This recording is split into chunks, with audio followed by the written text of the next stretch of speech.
Une croix rouge sur fond blanc, c'est l'emblème du CICR. Et cette croix, on l'a beaucoup vue ces dernières semaines. Portée par des délégués venus récupérer des otages ou sur des camions remplis d'aide humanitaire. En voyant ces images, je me suis demandé quel rôle jouent ces humanitaires sur le front. Comment la Croix-Rouge peut travailler à Gaza et en Israël, vu l'horreur de la situation. De Jérusalem à Genève, j'ai pu discuter avec 2 membres de l'organisation qui suivent ce conflit depuis des années. Ils expliquent la difficulté actuelle d'intervenir à Gaza entre sentiment d'impuissance et volonté de réfléchir à l'après. On est un petit peu victime de la puissance de cet emblème qu'on porte et toute l'histoire qui est derrière. Donc les gens, quand ils voient la Croix-Rouge, ils attendent des choses impossibles de nous, que cette Croix-Rouge, elle va nous protéger des bombes et qu'on puisse acheminer l'assistance humanitaire partout où on veut.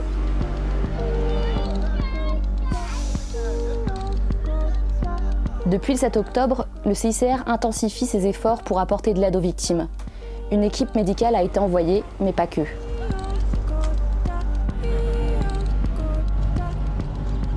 Alona Sinenko s'est rendue en urgence à Jérusalem. Elle a déjà travaillé sur place en 2018 et 2019. L'Ukrainienne nous raconte comment ça se passe sur place. C'est extrêmement compliqué et c'est très difficile pour eux. C'est impossible d'imaginer ce qu'ils vivent en ce moment. C'est vraiment un sentiment d'impuissance que je sens parce que je les connais. C'était pas que des collègues, c'était aussi en 2 ans les relations d'amitié qu'on a développées. En Suisse aussi, le CICR se mobilise. Cette institution, neutre, impartiale et indépendante, a été créée en 1863 à Genève. Sa spécificité, elle ne prend pas part aux hostilités, secourt toutes les victimes sans discrimination de race, de religion, de nationalité ou d'appartenance politique. Son action se fonde sur les conventions de Genève, notamment celle de 1949, qui protège les civils.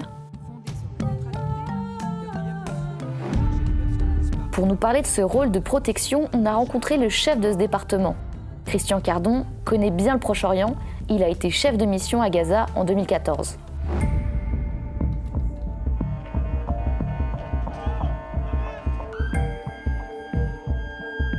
On est sur la ligne de front, on est au cœur des hostilités.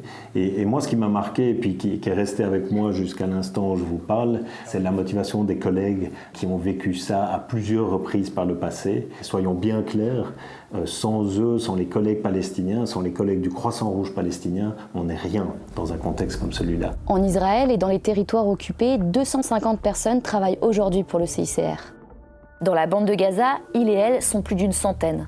Comme près de 200 000 Palestiniens et Palestiniennes, les humanitaires ont été appelés à évacuer du nord vers le sud de la bande de Gaza. 2 de nos collègues qui sont mariés, la femme a dû quitter vers le sud, laissant son mari qui est aujourd'hui encore probablement sous les décombres de sa maison. Elle était dans l'immeuble, je savais bien, on a été dîner chez eux et tout. Enfin, c'est un petit couple, les 2 sont CICR. Elle a réussi par miracle à être évacuée de cet immeuble qui s'est effondré après un bombardement. Je pense que c'est un exemple très douloureux, tragique, qui traduit tellement d'autres histoires qui ont lieu pour l'instant à Gaza, des personnes qui se sont déplacées et qui ont dû parfois laisser un membre de la famille derrière sans savoir si cette personne est décédée ou pas. Mon collègue avec qui j'ai beaucoup parlé, notre chargé de communication à Gaza, sa femme, elle est enceinte et il doit accoucher un de ces jours. Donc, se trouver dans cette situation où ils doivent déplacer toute la famille, chercher un endroit sûr où il n'y a pas l'accès aux soins médicaux. Et en même temps, dans cette situation, les gens ils continuent à travailler.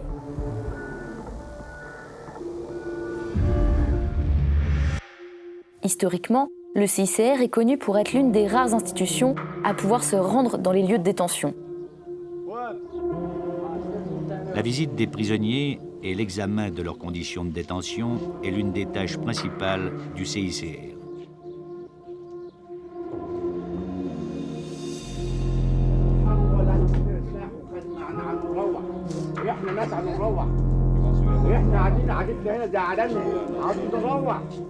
Je l'évoquais en début de vidéo, une des missions qui a mis le CICR au devant de la scène, c'est la question des otages.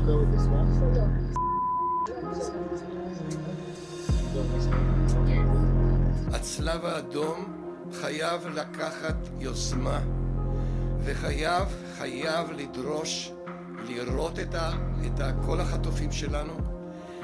הצלב האדום חייב לדרוש שרופא יגיע אליהם. Today, we saw a video on the Telegram where Elena, Sasha's mom, is seen alive. We urge the Red Cross to conduct a medical check to Lena immediately. Pour les familles israéliennes qui aujourd'hui qui souffrent énormément parce que leurs proches ont été pris otages, il y a énormément de colère vis-à-vis de la Croix-Rouge parce qu'ils pensent que voilà, c'est le manque de bonne volonté si on n'arrive pas aujourd'hui à visiter et à voir toutes les otages qui sont détenus à Gaza. Très concrètement, l'importance de garder le contact avec les parties en tout temps, nuit et jour, depuis le 7 octobre c'est le cas, pour être sûr qu'au moment où il y a un accord qui a été décidé, le CICR puisse jouer son rôle d'intermédiaire neutre. Ça a été le cas dans la libération de 4 des otages depuis le début de cette guerre. Le CICR est appelé, il est convenu d'un endroit où le CICR va pouvoir récupérer ces personnes, s'assurer que ces personnes puissent être entendues par le CICR et qu'il y ait un entretien avec le CICR, réconforter ces personnes. Il faut savoir quand même qu'on parle en l'occurrence, là c'était à peu près 25 jours, mais on fait face à des personnes qui sont souvent dans une situation de détresse, que ce soit là ou dans d'autres contextes, donc c'est très important que l'équipe qui va réceptionner les personnes soient équipées, y compris si on en a la possibilité, mais de médicaux, de collègues médecins ou des infirmières. Aujourd'hui, 20 000 personnes travaillent pour le Comité international de la Croix-Rouge dans plus de 100 pays. Les délégués vont d'une mission à l'autre en fonction des besoins. C'est le cas d'Alona. Elle est passée de la guerre en Ukraine à celle au Proche-Orient. Elle connaît bien la détresse des civils dans ces zones de guerre. Hier soir, j'ai parlé avec mon collègue à Gaza qui n'arrête pas de recevoir des appels désespérés des gens d'un peu partout qui demandent d'être évacués. Voilà, et dans ce cas-là, et c'est quelque chose que moi aussi, que j'ai vécu en Ukraine en tant qu'Ukrainienne, quand j'étais là-bas, quand tout le monde t'appelle et les gens te demandent de trouver les personnes disparues, d'évacuer les gens des zones de guerre. Donc on travaille sur ces sujets, on a une expertise qu'on a développée pendant toute notre histoire, cette longue histoire, mais on ne peut pas faire des miracles. Donc je pense que c'est ça ce qui est difficile à gérer. Depuis 1967, le CICR a des bureaux en Israël et dans les territoires occupés. Et depuis plus d'un demi-siècle, ce sont toujours les mêmes missions de protection. C'est une mission emblématique et centrale parce que pour finir, elle représente tellement bien le mandat et ce pourquoi le CICR existe. C'est la raison pour laquelle on envoie énormément de délégués. On s'assure qu'au début de leur carrière, parce qu'on estime que c'est pour finir la parfaite école pour apprendre le métier de délégué CICR. On touche à tout dans ce contexte. Le bureau de Gaza compte près d'une dizaine de délégués et d'employés arabes. Chaque jour, il est envahi par des hommes et des femmes qui demandent des nouvelles d'un mari ou d'un fils prisonnier, qui demandent des réunions de famille, c'est-à-dire faire venir ou rejoindre un ou des proches qui sont en pays arabe. La vieille ville de Jérusalem. Un enchevêtrement de ruelles étroites et sombres, des centaines de souks. Il y vit environ 60 000 Arabes. Il faut parfois des jours entiers pour y retrouver le destinataire d'un message. Les délégués du CICR ont encore 5 tonnes de messages à distribuer. Le destinataire du message, le voici. Il a attendu 1 mois sa réponse. 3 or 4 weeks ago. Oui. C'est longtemps qu'il a envoyé la message. Je vais lui demander parce que je ne sais pas. Les membres du CICR effectuent aussi un travail très important de documentation. Elle a vu les bombes qui descendaient comme du feu du ciel. Ils ont un énorme problème sur les bras. Et vous comptez rester ici jusqu'au moment où le camp va quitter? Nous restons aussi longtemps qu'on a besoin de nous et alors nous retournons à notre travail normal. Nous ne pouvons pas laisser ça comme ça. Mais aujourd'hui, ça veut dire quoi être humanitaire? Qu'est-ce que ça représente? La frustration, elle est immense et elle n'est pas uniquement liée au contexte israélo-palestinien. Je crois que ça fait partie d'une des choses qu'on embrasse quelque part quand on se lance comme délégué du CICR. Et c'est la pression qu'on a, que ce soit par les personnes affectées, mais aussi les parties dans un conflit. Et on doit travailler avec ça. On doit travailler avec cette pression, on doit travailler avec cette frustration. C'est extrêmement émotionnel, c'est très difficile à gérer. J'ai pas de recette magique qui pourrait rendre cette expérience facile. Ça va jamais être facile, mais la seule façon de gérer, je pense que c'est être honnête. C'est d'être honnête avec soi-même, avec les gens. Alors notre mission, c'est de travailler au cœur du conflit. Ça ne veut pas dire qu'au moment où le dernier coup de fusil est tiré, on n'a plus rien à faire. Certainement pas. Il y a un énorme travail à fournir après. Je crois que ce qui est important, c'est dès maintenant, au cœur de la bataille, de pouvoir aussi prévenir ce qui pourrait se passer après. Dans un monde qui se polarise de plus en plus, où les conflits se multiplient et s'enlisent, et alors même qu'une grosse crise budgétaire secoue la Croix-Rouge, le CICR engage toujours plus de moyens dans ce conflit.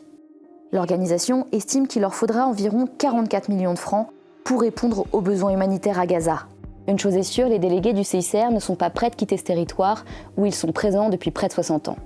On ne reconstruit pas la vie sur des rivières de sang, on ne reconstruit pas la vie sur des immeubles complètement démolis, on ne reconstruit pas la vie sur des hôpitaux et des écoles qui sont inexistantes. Et je crois que c'est là le message fort que le CICR peut passer aussi dès maintenant, mais il faut aussi penser à l'après. Il faut s'assurer que demain on puisse reconstruire quelque chose dans la bande de Gaza et que les communautés puissent retrouver un semblant de vie dans la bande de Gaza. C'est essentiel.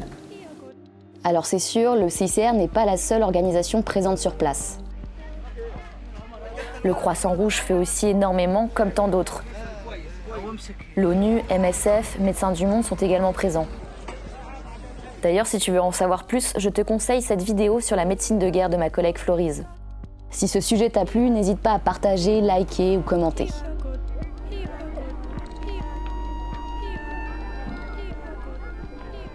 La moitié de ces gosses sont nés dans des camps de réfugiés. S'ils ne retournent pas de l'autre côté du Jourdain, ils seront encore ici dans 25 ans. Mais ils seront alors 5 fois plus nombreux.